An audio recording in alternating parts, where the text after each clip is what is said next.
a short video. As I did a review this week, last week, I don't know what week.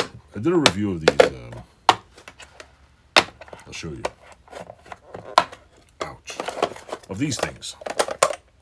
And I was saying that if you take this, and you lock it in like that. Let me put it lower here. Take this and you lock it in there. You can put it there. And they lock together. I'm like, these look oddly familiar. I know Craftsman and DeWalt are the same company. Or whatever.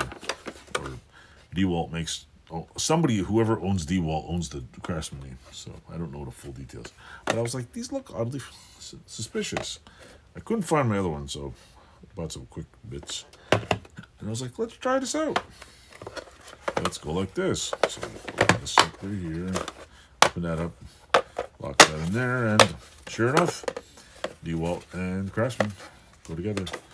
Do I like these little boxes? Not really. They're kind of useless. Like, literally. They're good for displaying. I mean, look. Look how much is in there. Yeah, okay. I paid $10 for this thing. It was on sale. The drill bits were decent price, but they're okay. They're definitely not the greatest bits. They're not shit, and they're not the greatest. But I mean, what a waste of and then after you get rid of the drill bits, nothing fits in there. Maybe I don't know.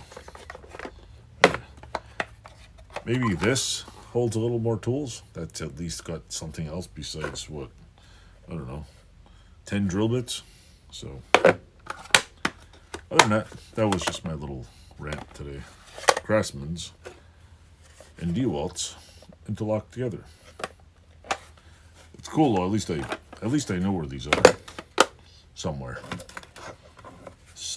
I have another one with has. I have another one of these that had. I think I have two of them. Because when you buy these stupid things, when you buy them with bits in it, you always get like 3 of the ones you need, and like 35 ones you'll never freaking use in your life.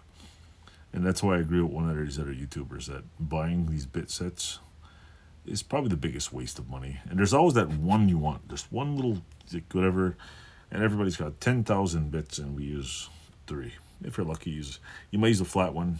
Here in Canada, we use a square one. A Phillips head in the US, it's torque bits or something that we can come to consensus what bits are better. So, it's my rant on these. Thanks for watching.